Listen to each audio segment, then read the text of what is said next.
Assalamu alaikum, I'm Faatimah Knight. I am a research fellow at Yaqeen Institute, and I wanted to talk to you a little bit about a paper that I wrote that's coming out soon as a part of a series produced by Yaqeen on Islam and gender.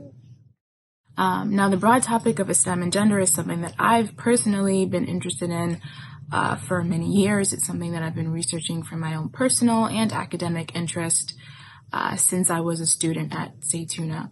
And I have a lot of domain knowledge on this topic, meaning I'm conversant with many different aspects of how the issue of Islam and gender, the different topics that it touches on, which is many and varied. So I thought I'd approach this from that perspective to kind of give a broad sort of overview of what I think is important to talk about when we're talking about Islam and gender.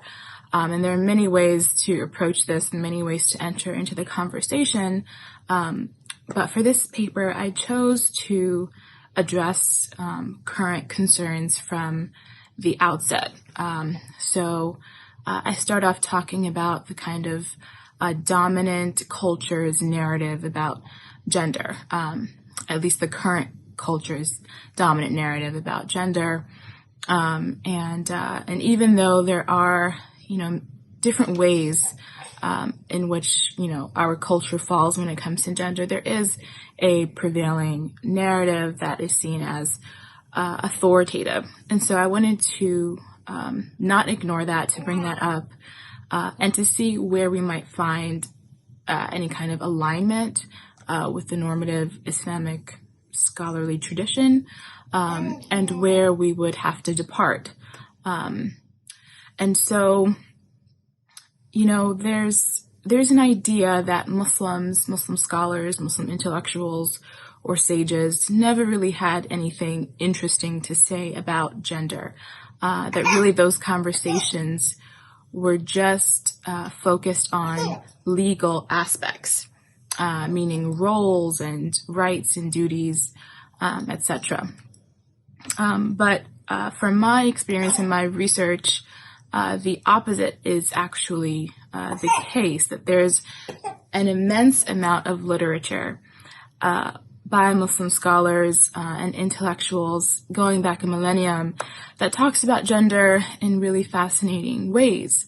It talks about gender not just in terms of how it manifests in or on the body, but also talks about gender as an idea, talks about gender as a principle, talks about gender as something that has explanatory value. And they take this all the way back to the Quran and the ways in which gender is spoken about in the Quran, and the way in which it's analogized to other ideas and motifs and themes.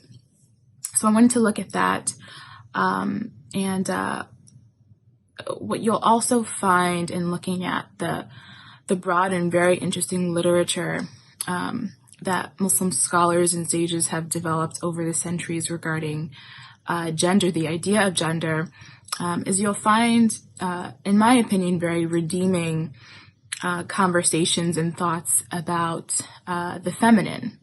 And for me, that's very interesting and fascinating, and I hope that other people find that of interest as well.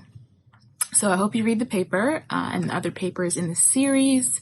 The series aims to be thoughtful and engaging, and I personally think that thoughtfulness is often missing from our conversations about Islam and gender. And so, I hope that this and other efforts can be an antidote to some of the thoughtlessness, carelessness, crassness that can sometimes dominate our conversations on Islam and gender. Assalamu alaikum wa rahmatullahi wa barakatuh. By the way, that was my baby coughing and such, but she's fine. She's got someone else looking over her. Assalamu alaikum.